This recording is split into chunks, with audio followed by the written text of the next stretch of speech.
Pozdravljeni v Posebnih zgodbah, novi seriji oddaj Spletne TV. Dvakrat mesečno bomo osebno spoznali izjemne posameznike, ki jih je zaznamovala invalidnost, kronična bolezen ali katera druga posebna potreba. Njihove težave, posebnosti in dosežke. Prvo oddajo iz serije Posebne zgodbe posvečamo 19 slepim otrokom in njihovim družinam, ki jim je država leta 2002 odvzela pravico do dodatka za nego. Zaradi napačne interpretacije zakonodaje družine niso bile le finančno oškodovane, temveč so imeli slepi otroci tudi slabše možnosti za rehabilitacijo in razvoj.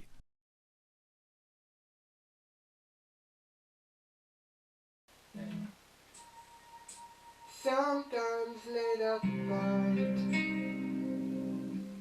I lie awake and watch her sleeping. She lost in peaceful dreams, so I turn off the light, laid her in the dark. Filip je s 5 meseci rojen, ima cerebralno paralizo, avtizem in je popolnoma slep. To so otroci, za katere mnogi menijo, da jih imamo zaprte doma, da je doma čisto v redu, ne vem, če se igra z žogo. Takšni otroci se ne žogajo, vse njihove igrače, vsi njihovi pripomočki, vse je na zvok, vse je izjemno, izjemno drago.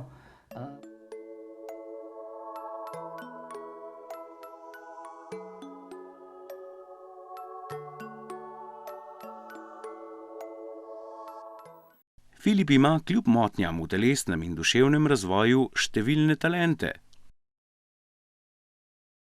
Izvrsten posluh, sam se je naučil igrati klaviature, rad poje, na pamet recitira pesmi in tekoče govori angleško.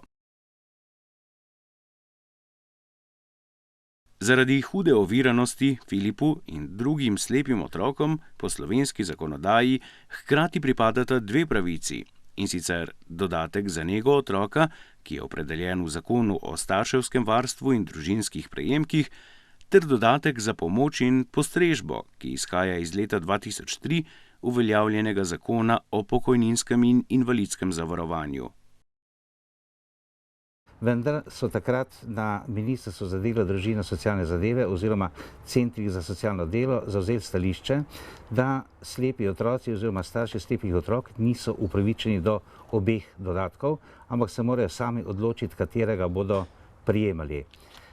Praksa po centrih za socialno delo je bila tudi izredno različna. Ponekod so dajali to pravico dodatka za nego otroka, potem so pa preklicali te odločbe in so starši morali ta dodatek vračati.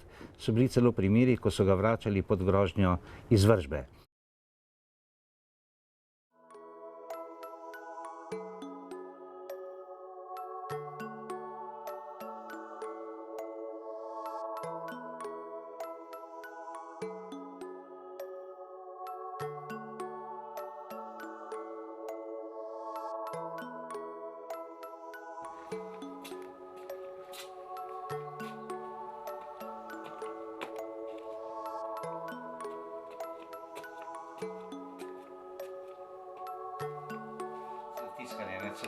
Da laže najde, ne? Pa še to ne vidite? Ne, to ne vidim.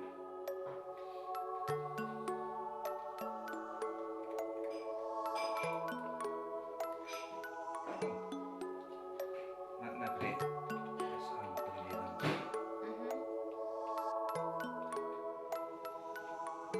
Te sličo si ogromno pomaga, ne?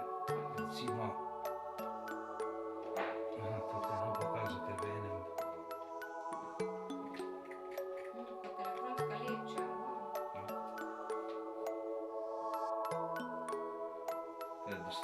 Tisto sem rekel, ne? Vsi slabše slišijo, potem pa slišimo. Pridemo na štrudel, pa res moramo iti prošli, da bomo več klepetali. Starši so preprosto verjeli temu prepričanju, ki je bilo napačno, in so se po večini odločili, da izberejo pravico do uveljavljanja dodatka za pomoč in poskrbnino, za postrežbo. In Ta pravica jim je na to trajala oziroma šla do leta 2012. Potem je bila prelomnica, in sicer je bila to sodba Višjega delovnega in socialnega sodišča v Ljubljani, ki pa je spremenila to stališče oziroma potrdila tistemu, kar je Zveza slepih in slabovidnih Republike Slovenije ves čas zatrjevala, da gre za popolnoma ločeni pravici in da imajo slepi otroci v Sloveniji pravico iz enega vira in iz drugega. Postalo je dejstvo za izdajo te sodbe, da so bili slepi otroci v preteklosti v 10 letih hudo oškodovani, da se je država obnašala mačehovsko do njih in da je treba to krivico popraviti.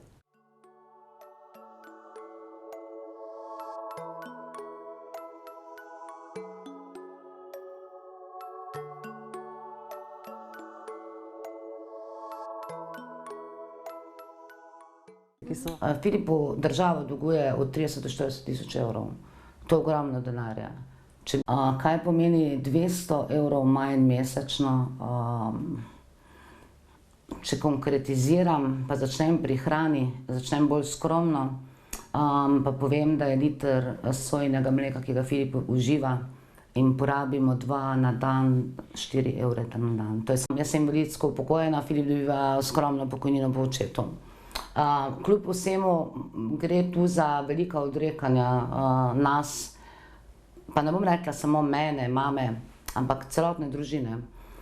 Seveda bi mi lahko marsikaj za 200 evrov mesečno omogočali, mogoče bi mi lahko plačali glasbeno šolo, mogoče bi mi lahko plačali solo petje, mogoče bi ga lahko, ne vem, večkrat poslali na morje, mu plačali spremljevalca, ker vsega ne zmorem več sama.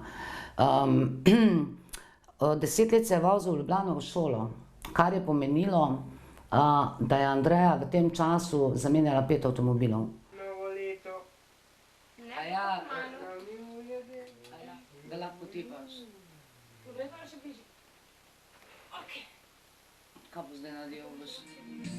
If tomorrow never comes, and I try in every way to show her every day, she's my only one.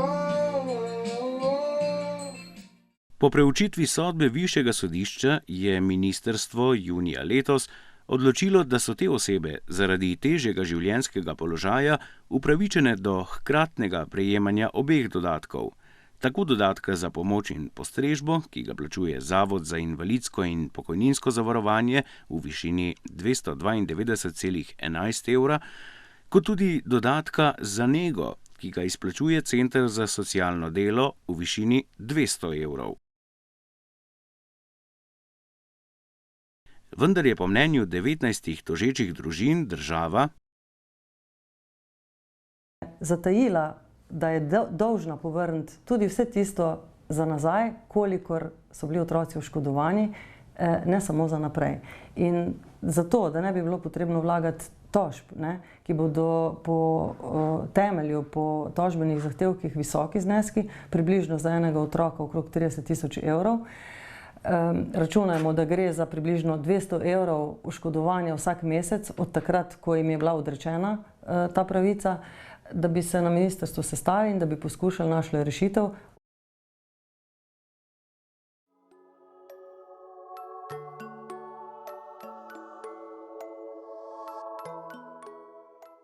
Za nazaj je pa izredno odprto vprašanje, in sicer so starši tu v zelo neenakem položaju. Eni starši so dobili negativne odločbe, pri njih je jasno, da od takrat, ko je bila odločena negativno, imajo pravico zahtevati za nazaj. Potem so starši, ki so bili kar ustno odpravljeni, ali po telefonu, ali v osebnem razgovoru, in niti vloge niso dajali za dodatek za nego otroka. Potem so bili starši, ki so sicer pridobili dodatek za nego otroka, vendar so ga morali potem vračati. Skratka, zelo različni položaj je.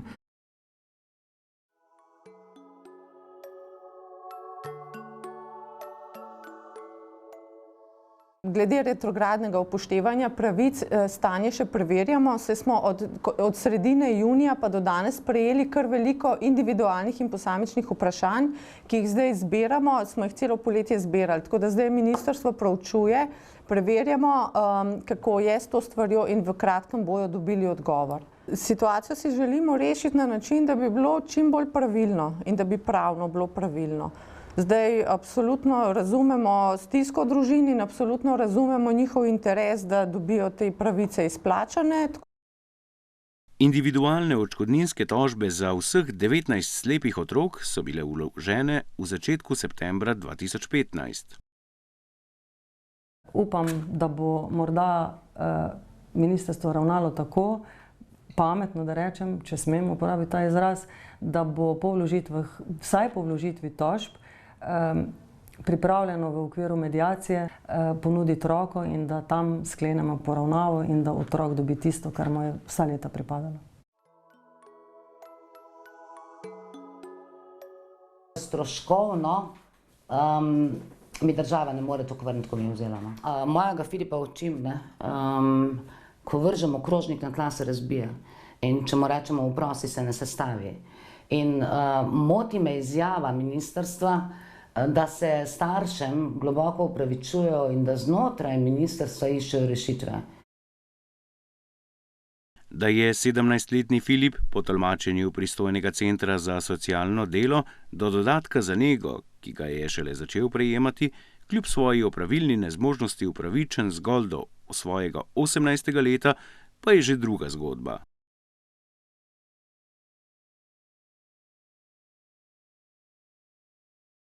Daj nam danes na vsakdanji kruh in odpusti nam naše dolge, kako tudi mi odpuščamo svojim dolžnikom. In ne vpelji nas v skušnjavo, temveč reši nas. Za konec še povejmo, da število prejemnikov dodatka za nego otroka stalno narašča. Leta 2004 je bilo do dodatka upravičenih 5325 otrok, lani že 6056, med njimi tudi gluhi in naglušni otroci ter otroci s težjimi motnjami komunikacije. Dodatek za pomoč in postrežbo pa pripada le tistim gluhim otrokom, ki prejemajo družinsko pokojnino in jim je za osnovne življenjske potrebe nujna stalna prisotnost druge osebe.